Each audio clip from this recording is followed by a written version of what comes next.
Banyak situs sejarah di Indonesia yang diketemukan, namun belum terungkap secara keseluruhan.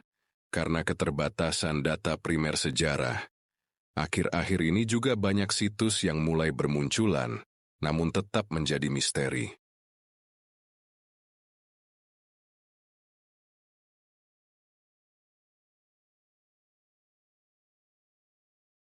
Di episode kali ini, akan kita ulas tentang situs Tloyo di Temanggung.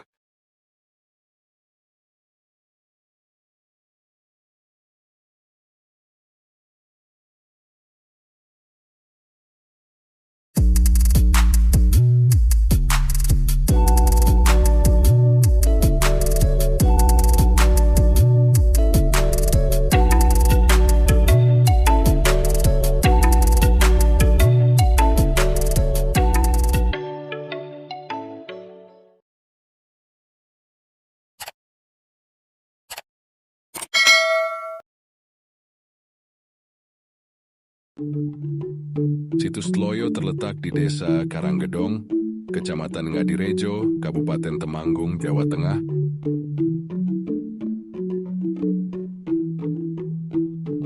Lokasi situs agak tersembunyi di bawah rerimbunan bambu petung dan di dekat makam umum Dusun Tloyo.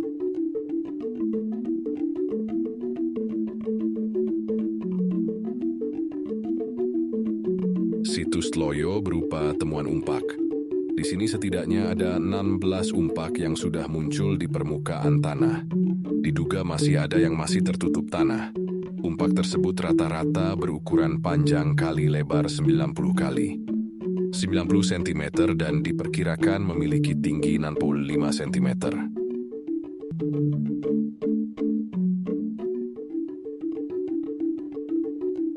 Berbeda dengan umpak yang berada di situs Watu Tledek dan umpak di situs Makam Kranggan, umpak di sini memiliki alur di bagian atasnya. Diduga pahatan alur ini berfungsi untuk mengunci tiang supaya tidak bergeser.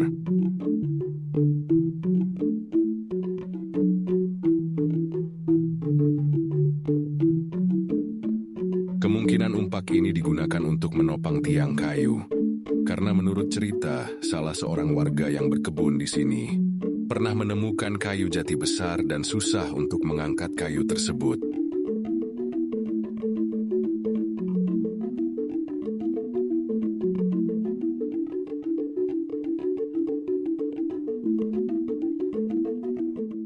Selain umpak juga terdapat bongkahan batu, diduga batu tersebut akan dibuat untuk umpak. Ada juga umpak yang menyendiri yang lokasinya kurang lebih 50 meter dari sekumpulan umpak ini. Umpak yang menyendiri ini dikeramatkan oleh warga sebagai punden. Umpak ini berbeda dengan umpak-umpak tadi dan berukuran lebih kecil. Di bagian atas umpak terdapat tonjolan. Meski berbeda bentuk, namun memiliki fungsi yang sama, yaitu sebagai pelandas tiang.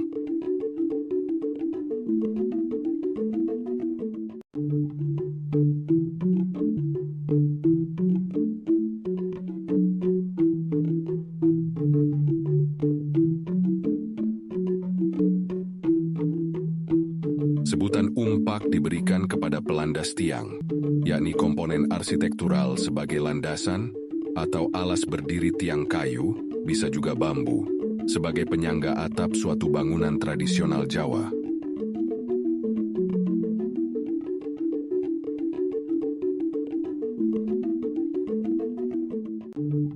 Ada beragam bahan dan bentuk umpak. Umumnya terbuat dari bahan keras, seperti batu, tatanan bata, kayu, dan kemudian semen cor. Bentuk, ukuran, dan fungsi khususnya juga bermacam-macam.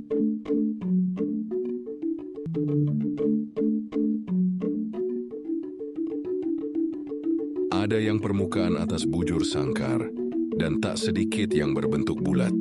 Agar tiang berdiri kokoh di atas umpak, maka permukaan atas diberi pahatan cekung berbentuk persegi atau bulat tidak terlampau dalam untuk pengunci tiang atau nok.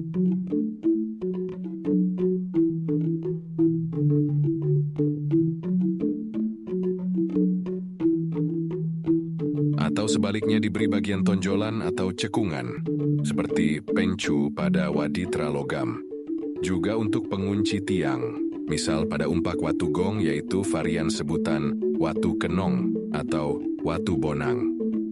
Nok berbentuk persegi cekung umumnya untuk tiang kayu. Adapun nok bulat cembung sangat mungkin untuk tiang bambu.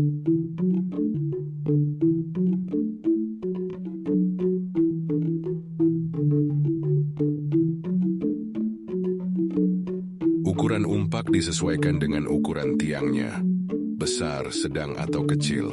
Begitu pula bentuk permukaan atasnya disesuaikan dengan bentuk tiangnya. Umpak bulat untuk tiang bulat, adapun umpak persegi untuk tiang persegi.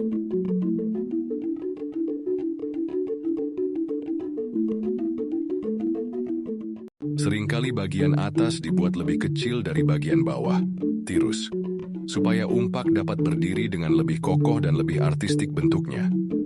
Ada umpak yang polos, namun cukup banyak yang diberi bentuk tertentu, bahkan disertai dengan ragam hias, ornamen, yang artistik.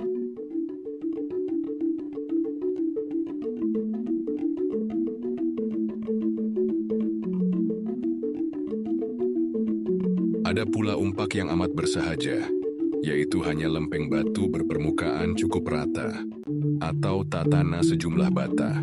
Dengan adanya umpak yang ditempatkan di permukaan tanah, diharapkan tiang kayu atau bambu tidak mudah lapuk karena kelembaban tanah atau dimakan rayap.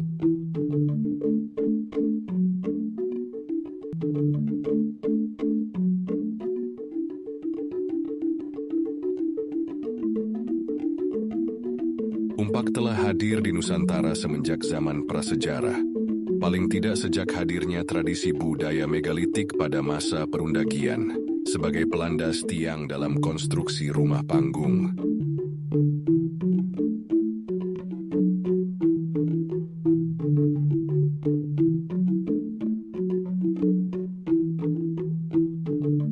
Artefak umpak Tloyo ini adalah suatu contoh tentang itu. Penggunaan umpak berlanjut hingga ke masa Hindu-Buddha.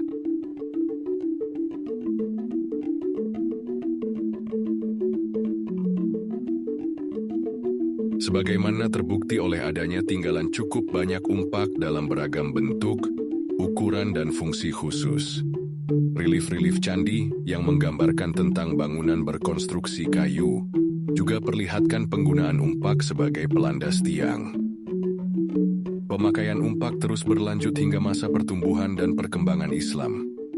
Masa kolonial, bahkan dalam jumlah terbatas kedapatan hingga sekarang.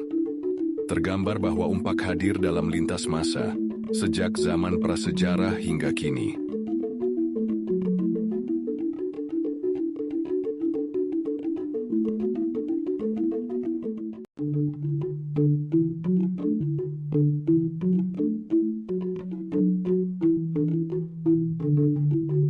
Selain umpak di situs Tloyo juga terdapat sebaran bata kuno yang tersebar di sekitar umpak dan makam umum. Bata kuno tersebut berukuran tebal 8 cm lebar, 25 cm, panjang 32 cm.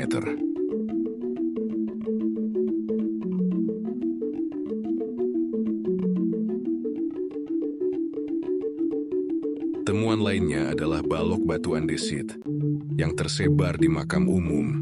Bata dan balok batu andesit tersebut dimanfaatkan untuk nisan dan pembatas makam. Di bekas galian dekat umpak terlihat temuan fragmen bata kuno yang sangat banyak.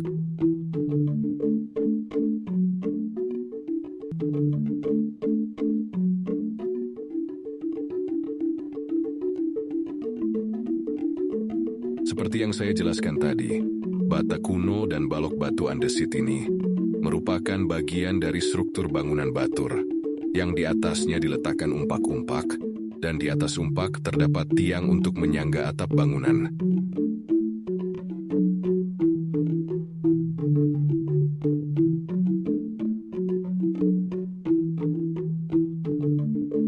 Jika dilihat dari ukuran umpaknya yang besar, dan jumlah umpak di sini cukup banyak, jelas bangunan yang pernah berdiri di sini juga cukup besar dan istimewa.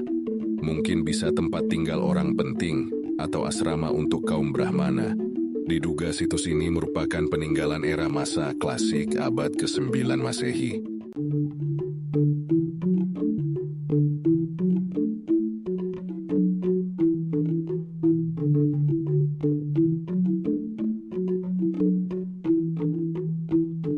bahasa Jawa, kata Karanggedong terdiri dari dua kata, karang dan gedong. Karang berarti batu atau karang dalam arti harfiah, desa atau kampung dalam konteks sosial, kelompok atau komunitas dalam konteks budaya.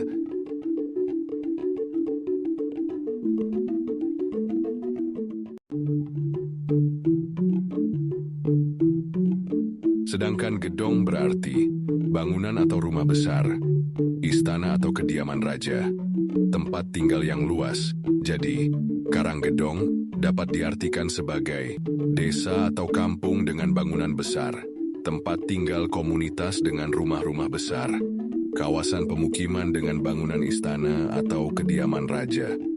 Dari arti kata tersebut, cocok dengan konteks temuan di situs ini.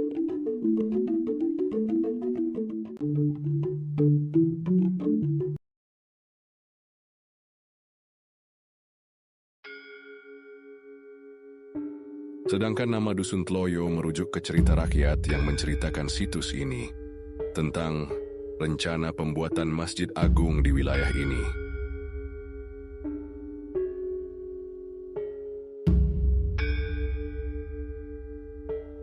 Menurut cerita yang beredar di masyarakat, sang wali berniat untuk membangun Masjid Agung dalam waktu 1 malam sampai matahari terbit. Namun hal itu urung dilakukan karena sudah ada penduduk yang pergi ke Kalimangut dengan menyeret kelarak atau peralatan dari bambu untuk menimba air.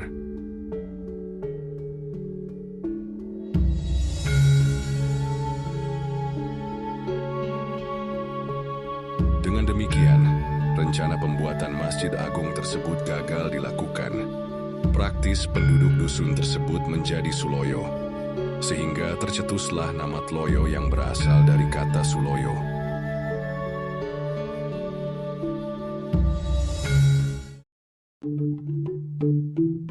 Dusun Tloyo juga terkenal dengan sumber mata airnya, yaitu Kalimangut. Tidak ada yang mengetahui siapa yang pertama kali menemukan sumber mata air ini. Hanya cerita seputar batu di dekat sumber mata air yang digunakan untuk bersemedi. Sehingga oleh penduduk sekitar, mata air tersebut dikeramatkan, dijaga, dan dirawat.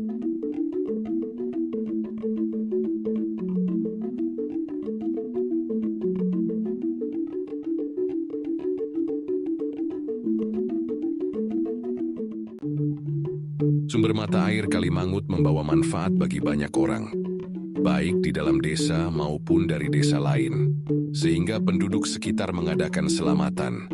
Salah satunya berupa sadran kali sebagai perwujudan rasa syukur kepada Tuhan Yang Maha Esa yang telah menganugerahkan sumber mata air di Dusun Tloyo.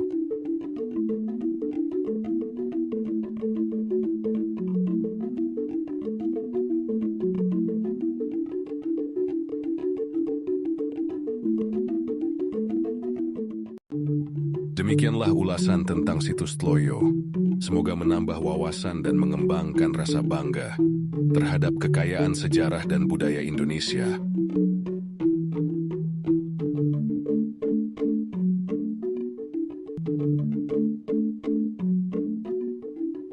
Terima kasih telah menyimak video ini hingga akhir video. Sampai bertemu kembali di episode berikutnya.